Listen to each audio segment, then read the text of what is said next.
그 60억을 벌려면 어떻게 해야 되나 계산을 해봤더니 고려의 강감찬 장군 아시죠? 네, 거란족을 물리친 귀주대첩에서 강감찬 장군 때부터 강감찬 장군이 월급을 받아가지고 매월 50만 원씩 저금을 해야 겨우 박 의장님 집 같은 것을 하나 살 수 있는 50만 원씩 네, 1000년을 50만 원씩 저금해야 됩니다. 1000년을? 네, 그걸 또 달리 이건 뭐 너무 역설적인 얘기입니다만은 계산을 해봤더니 60억이라고 치고 보통 우리 기업을 운영하면 자기가 동원한 자본의 뭐 4회전 정도 합니다. 예. 연간.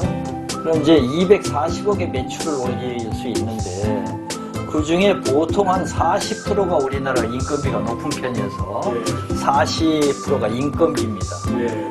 이제 그 인건비로 최저임금으로 나눠봤어요. 연봉 2,500만 원으로. 예. 그랬더니 무려 400여 명이 먹고 살 수 있는 돈이 묶여 있습니다, 집에. 그러니 이제 경제가 어려울 수밖에 없습니다. 아까도 말씀드렸듯이 권력이나 명예나 뭐 재력 뒤에는 헌신이 있어야 됩니다. 그러니까 자기가 재력을 얻었다 하면은 그 재력은 혼자의 노력이라기보다는 사회적 가치 때문에 얻어진 노력이니까 그에 대한 헌신적 정신이 있어야 되는데 그저 뭐 자기 부, 자기의 권력, 뭐 자기 명예 이런 것에 너무 집중하다 보니 뭐 굶어 죽어도 뭐 옆에 아파트 옆에 있는 할머니가 돌아가셔도 몇 달 만에 시체가 발견되는 이런 일이 생기고 그래서 이런 그 사회적 지도자가 헌신을 하지 않으려면 지도자가 돼서도 안 되겠고 권력이나 명예나 재력이 있어서도 안 될 것 같아요. 코로나 사태라고 3차 추경을 편성하면서 디지털 청년 일자리 창출하겠다고 했어요. 근데 그 내용을 뒤져보면 단기 알바 일자리인지 이게 절대 디지털 일자리가 아니더라고요. 디지털 도서관 하는데 뭐 타이핑 치는 일만 나옵니다. 그건 아닙니다. 아까 이제 네이버 뭐 이런 뭐 이런 건데 박근혜 정부 시절 우리가 이제 한일조선 이 얘기가 나오면서 박근혜 대통령이 그때 대노했었죠.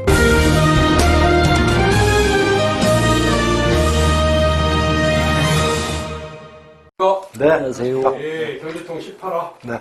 예, 시작하겠습니다. 네. 어떤 내용이 좀 설명해 네, 청년 실업률이 이제 우리 뭐 4.5%고, 우리나라 전체 실업률이 4.5%고, 청년 실업률이 10.2%로 뭐, 이제 전체 실업률 평균의 2배가 넘는다. 근데 청년 실업을 얘기를 할 때, 니트족이란 말을 많이 써요. 니트족. 그래서 니트족이 뭔지, 대책이 뭔지, 이런 거에 대해서 좀 알아보는 시간 갖도록 하겠습니다. 정의원 대표님이 저보다 나이가 많으신데 저도 모르는 니트족을 알고 계시단 말입니다. 설명을 좀 해주시면 좋을 것 같습니다. 뭐 시중에서 많이 듣는 얘기로 캥거루족. 캥거루죠. 예, 부모가 캥거루를 배 안에다 항상 넣고 다니죠. 캥거루족 또는 니트족. 통상적으로 청년 실업자를 지칭하는 말이 됩니다. 대학을 졸업하고도 취업하지 못하고 계속해서 부모 신세를 지고 있습니다. 학력의 20대, 30대 젊은 층을 이르는 대학 졸업 학력의 20, 30대 취업을 못하고 있는 식구들 얘기입니다. 니트족이라는 거는 영어에서 나온 얘기입니다. 뭐 공부하는 것도 아니고 취업된 것도 아니고 훈련 중도 아니란 뜻으로 not in education, employment and training의 이니셜을 딴 것으로 영국의 블레어 정권이 1999년에 제시한 정책 슬로건입니다. 그때 처음 제시된 것인데 통상적으로 우리는 니트족을 취업 경쟁에서 밀려나 일하지도 않고 일할 의지도 없는 청년 무직자를 뜻하는 말로 됩니다. 변변한 일자리를 구하지도 못하고 근로의욕을 상실한 청년 실업자들을 가리키는 말이 되었습니다. 그게 지금 니트족이라는 말이 우리나라에서 이제 이게 많이 통용이 되고 있는 얘기다. 그렇습니다. 네. 우리나라 뭐 청년 실업률이 아주 심각하다고 하는 거 아니겠습니까? 네. 어느 정도 심각한가요? 그러니까 이제 우리 청년 확장 실업률, 체감 실업률이 26.3%인데, 예. 요거 이제 전년 같은 달 대비 2.1%가 늘어났어요. 그러니까 예. 작년보다 더 심각해졌다는 얘기죠. 예. 이제 OECD가 발표한 한국 청년 보고서 여기 따르면 예. 우리 2017년 기준 청년 니트족 비중이 OECD 평균이 13.4%인데 예. 우리나라는 18.4%입니다. 5%나 높아요. OECD 평균보다. 더 심각한 거는 청년 고학력 실업자, 고학력 청년 니트족 비율 이게 42.5%예요. 이거 OECD 국가 중에서 가장 높은 수준입니다. 이게 이제 공기업이나 뭐 대기업 뭐 취업 경쟁률이 뭐 수백 대 1 이런 게 흔하게 볼 수 있는 아주 참 비참한 현상이 벌어지고 있는데 이게 뭐 자살률, 뭐 산재 사망률 뭐 이런 거 맨날 이런 거만 1등하지 말고 좀 좋은 거로 좀 1등하는 나라가 됐으면. 독거노인도 1등이다. 네, 그것도 1등입니다. 네. 노인 빈곤율도 1등. 노인 빈곤. 빈곤율 1등, 뭐 1인 가구 1등. 계속 뭐 걱정입니다. 그냥 뭐 안 좋은 것만 계속 1등하고 좋은 거는 1등에서 밀려나고 있고. 네. 자, 정용 대표님, 그 이제 의뢰 반란을 통해서 저희가 이제 1인당 GDP 대비 해외 도피 자산이 압도적인 세계 1위다. 예? 이 얘기를 했습니다. 이런 1등만을 차지하는 이유가 나쁜 거만 계속 1등하는데 이유가 뭐라고 생각하세요? 나쁜 짓을 많이 했겠죠. 여러 가지 이유가 있겠습니다. 우리나라가 군사정권 시절 재벌 중심의 압축 성장을 하는 과정에서 돈이면 무엇이든지 다 된다 하는 황금 만능주의적 사고가 대다수 국민들의 마음속에 뿌리 깊게 박혀 있기 때문이라고 생각이 됩니다. 뭐 종교적으로 돈이 신이 되는 나라가 되지 않았나 하는 그런 생각도 듭니다. 더 큰 문제는 이런 그릇된 사고 방식이 조금씩이라도 개선되고 있지 못하고 점점 더 그 증상이 심각히 빠져들고 더 나빠지고 있다는 겁니다. 청년 실업의 문제도 역시 황금 만능주의에서 파생됐다는 생각이 됩니다. 우리가 개발 독재 시절에 대기업 위주의 성장 정책을 추구하던 시절 노동자들이 핍박을 받은 것은 사실입니다. 민주화 이후에 노동조합의 세력이 권력화돼서 상당히 큰 영향력을 행사하게 됐습니다. 권력은 다 이게 권력이 거의면 썩기 마련이고. 네. 그렇습니다. 예, 터지면 더 썩기. 예. 그런데다가 이제 IMF 사태가 터지면서 대규모 실업이 발생하게 됐습니다. 당시 우리가 너무 성급하게 고용 유연화 정책을 채택하면서 인력 파견, 도급 하청 등의 아웃소싱 현상이 너무 광범위하게 펼쳐졌습니다. 이건 IMF의 공고사항 아니었습니까? 권고사항. 공고사항이기도 했죠. 권고사항인데 예. 우리가 권고하는 것보다 더 많이 더 많이. 그리고 뭐 저기 예. 대기업에서 더 많이. 네. 더 많이 나갔습니다. 여기서 대기업 사주하고 권력화된 강성 노조, 강성 귀족 노조 간에 타협점이 생긴 것입니다. 동일 노동, 동일 임금 원칙을 어기면서 비정규직 비중을 늘리는 현상이 늘어났습니다. 대기업 사주는 비정규직에게 낮은 수준의 임금을 지급하면서도 전체 인건비 상승을 억제할 수 있게 되었고, 귀족 노조 구성원들은 자신들을 높은 임금을 받을 수 있게 된 것입니다. 그런데 문제는 우리나라의 노동자 중에 귀족 노조 구성원들은 대체로 대기업, 공무원, 공기업, 공공기관 근로자들로 전체 노동자 노조 가입률 10%에 불과합니다. 10% 미만입니다. 서울대 송호근 교수께서 가보지 않는 길이란 책을 통해서 계급 부정에 이념적 뿌리를 둔 노동조합이 비정규직이라는 자신보다 열의의 계급을 만들어서 자신들의 기득권을 지키는 이율 배반적 현상이 나타나고 있다고 그런 비판을 남기고 있습니다. 그렇습니다.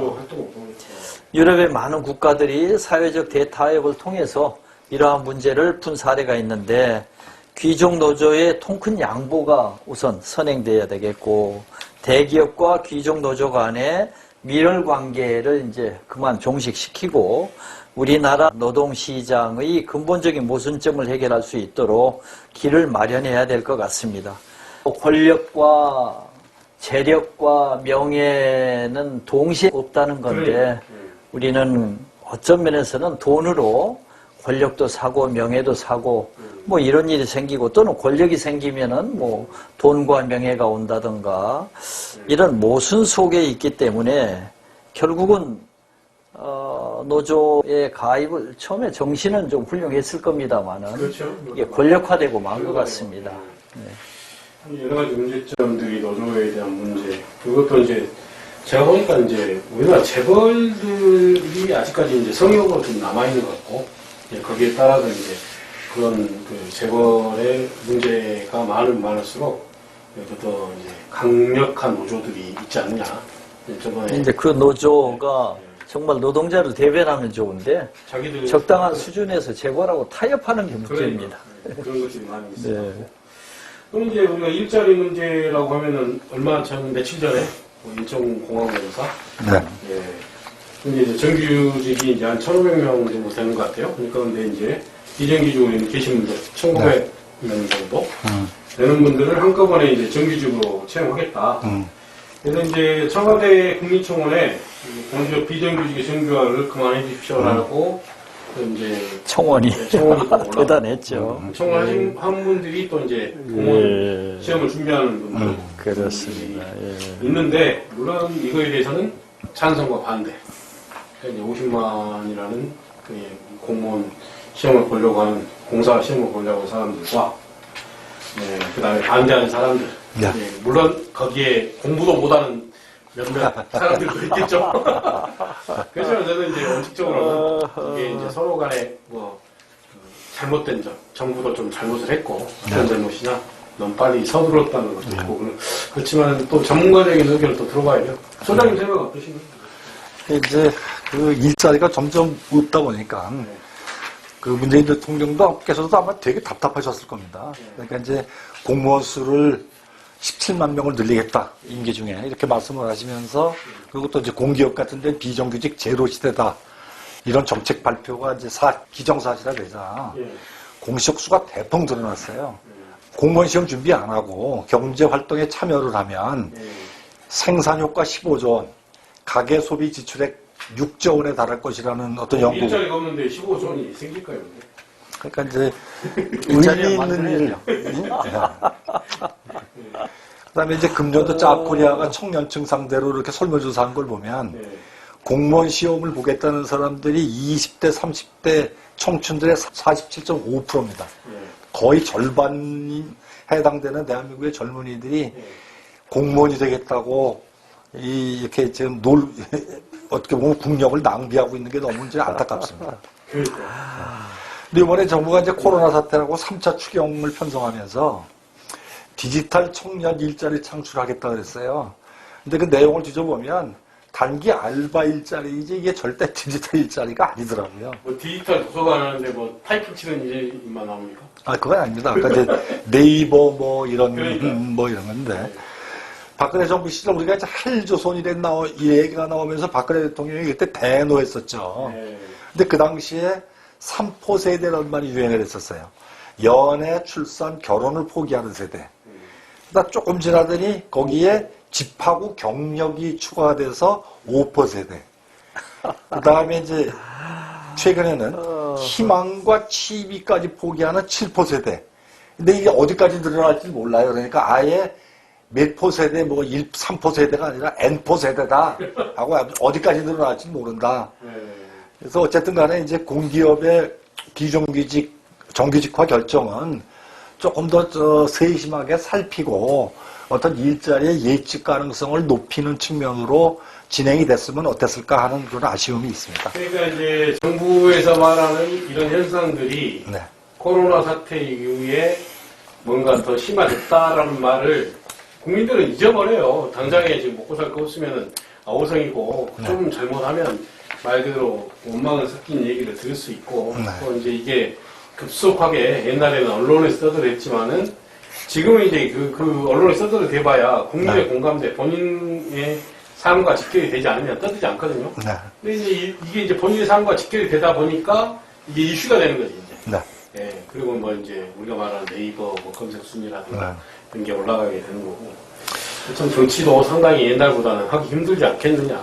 옛날에는 언론 몇 개만 그냥 다뤄가지고 이게 여론 조작이라고 표현은 그렇지만 약간의 그 본인들의 방향들을 흘러갈 수 있었는데 이런 게 이제 불가능한 것 같고 근데 그런 영향으로 박근혜 대통령도 탄핵을 당하고 네. 이제 그리고 이제 이번에 이제 박원순 시장님도 돌아가시는 거 보니까 참 이게 그런 여론에 대한 부담도 상당히 있으셨던 것 같아요.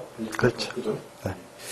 자, 그러면 앞으로 청년들이 이제 미래 대한민국 아니겠습니까? 이런 것보다는 이게 뭔가 미래 세대, M4 세대가 안 나오게끔 뭔가 정치권이 지금 바꿔야 될 게 좀 많이 있을 것 같아요. 대표님 한 말씀 해주시죠. 사람이 살려면은 의식주가 기본 아니겠어요? 그렇죠. 예. 그 중에서도 특히 이제 우리나라에서는 집을 가져야 된다는 아주 상당히 강력한 구세대들의 의식이 있었죠. 예. 우리 청년들에게 최근 급격한 집값 상승은 그야말로 충격입니다. 예, 우리나라 미래를 짊어지고 갈 청년들에게 너무나 괴로운 충격을 주고 있습니다. 엊그제 TV에서 나온 얘기입니다. 아주 재미있는 얘기가 있어서 하나 소개를 해드리겠습니다. 예. 문제가 된 국회의장 박병석 의장님의 강남 아파트가 예. 얼마나 될 것 같습니까, 값이? 한 몇십억 되지 않았어요? 60억을 넘긴다고 합니다. 아, 네. 그 60억을 벌려면 어떻게 해야 되나 계산을 해봤더니 고려의 강감찬 장군 아시죠? 네, 거란족을 물리친 귀주대첩에서 강감찬 장군 때부터 강감찬 장군이 월급을 받아가지고 매월 50만 원씩 저금을 해야 겨우 박 의장님 집 같은 것을 하나 살 수 있는 50만 지적을 네. 네. 1000년을 50만 원씩 저금해야 됩니다. 천년을. 네. 어마어마하네요. 그걸 또 달리 이건 뭐 너무 역설적인 얘기입니다만은 계산을 해봤더니 네. 60억이라고 치고 네. 보통 우리 기업을 운영하면 자기가 동원한 자본의 뭐 4회전 정도 합니다. 예. 연간. 그럼 이제 240억의 매출을 올릴 수 있는데 그 중에 보통 한 40%가 우리나라 인건비가 높은 편이어서 네. 40%가 인건비입니다. 예. 이제 그 인건비로 네. 최저임금으로 나눠봤어요. 연봉 2,500만 원으로. 네. 그랬더니 무려 400여 명이 먹고 살 수 있는 돈이 묶여 있습니다, 집에. 그러니 이제 경제가 어려울 수밖에 없습니다. 아까도 말씀드렸듯이, 권력이나 명예나 뭐 재력 뒤에는 헌신이 있어야 됩니다.